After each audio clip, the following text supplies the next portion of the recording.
Uzoq kutilgan iOS 26 ham va nihoyat taqdim etildi. Yangi iOS butunlay o'zgacha. Liquid Glass, ya'ni o'zbek tilida tarjima qilganda suyuq shisha ko'rinishdagi dizaynda taqdim etildi. Gap so'z bo'lishi mumkin emas, haqiqatan ajoyib. Keling iOS 26 da qanaqa yangiliklar bo'lgan? Hozir qisqa vaqt ichida hammasini bir boshidan ko'rib chiqamiz. Birinchi yangilik bu ekrandagi soat. Endi u cho'ziladi, ya'ni orqa fonda siz qanaqa rasm qo'yadigan bo'lsangiz, soat ham xuddi o'shanga mos bo'lib kattalashishi yoki kichiklashi mumkin. Undan tashqari qanaqadir xabarlar keladigan bo'lsa, uzun soatimiz xabarlar ko'paygani sari kichiklashib boraveradi. Ajoyib, bu ham bitta yaxshi ideya. Ikkinchisi esa 3D effektli rasmlar.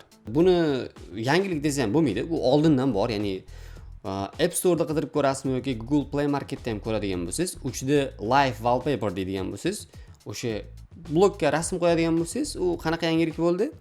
Sizning rasmingiz qimirlasangiz qimirlab turadi. Ya'ni 3D ko'rinishda. Bu yangilik emas to'g'risi. Uchinchisi esa kamera dizayni o'zgargan. U endi yana ham foydalanishga oson bo'lgan. iPhone ishlatadiganlar juda ham yaxshi biladi. Misol uchun oddiygina kameradagi sifatini o'zgartirmoqchi bo'lsangiz, Full HD dan 4K yoki shunga o'xshagan FPS larni kamaytirmoqchi bo'lsangiz, har bittasi alohida bosib chiqishingiz kerak bo'lardi. Bunda esa iOS 26 da hammasini qulay qilib turib, alohida chiqarib qo'yishgan va undan tashqari pastdagi tugmalari, ko'rinishlar ilovalari Liquid Glass, ya'ni suyuq shisha ko'rinishiga o'tgani to'g'risi juda ham yaxshi bo'ldi. Ko'zga qanaqadir приятный bu yoqimli ko'rinyapti. To'rtinchisi esa veb-saytda turadigan bo'lsangiz, sizga foydalanishga yana ham osonlashtirish uchun pastdagi knopkalar, saytlar manzillarini kichkina pastga joylashtirib qo'yilgan va ularni ham Liquid Glass stiliga o'zgartirishgan. Va beshinchisi esa bu endi yangilik emas to'g'risi, buni ham Samsungdan chopishgan Live Translation. SMSlarda, FaceTime va qo'ng'iroqlar vaqtida sizning gapingizni jonli ravishda boshqa tillarga tarjima qilish funksiyasi qo'shilyapti. Ya'ni bu Samsungda bor edi. Va 6-yangiligimiz esa xabarlarda, ya'ni SMSlarda orqa fonni o'zgartirishingiz mumkin. To'g'ri, endi bu kimlar uchundir yangilik emas deyish mumkin, lekin oddiy oq fondan ko'ra orqa fonni o'zgartirish ham bu nisbatan yaxshi yangilik desa bo'ladi.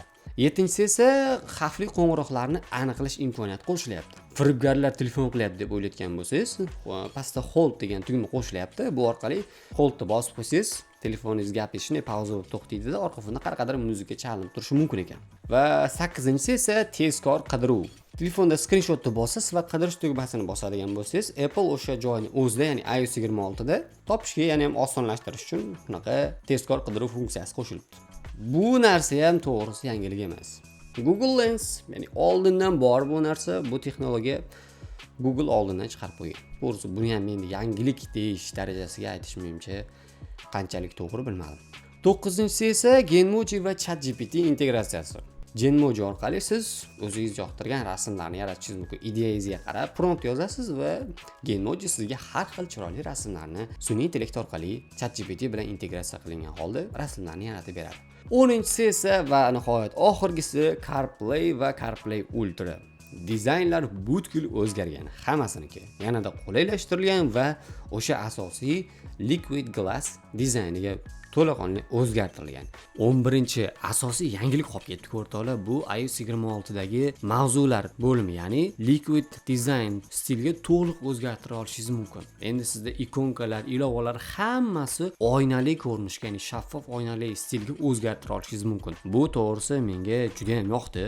Ya'ni har yil o'sha oddiy qaytariladigan bir xil iOS yangiliklardan ko'ra nisbatan ancha katta o'zgarish bo'lgan. Endi bilmadim, qolganlarga agar ko'z boshda o'rgana olmasligi mumkin, lekin ozgina ishlatganingizdan keyin moslashib ketishi mumkin. Bilmadim, endi iOS 26 chiqadigan bo'lsa, ya'ni to'liq hozir beta versiyasi bor, ya'ni ko'pchilik ishlatib ko'ryapti, lekin tavsiya qilmaymiz. Beta versiyasi o'z nomi bilan beta, telefoningiz qizib ketishi mumkin, qotib qolishi mumkin, batareyasini yo'nqisini tez tushirib yuborishi mumkin. O'shaning uchun sentyabr oyida rasman taqdimot bo'ladi. iOS 26 chiqadi обновлениесі. O'shanda yana ham qanaqadir yangiliklar bo'lsa, batafsil o'shani ham ko'rib chiqamiz. Hozir esa sizlar bilan xayrlashaman.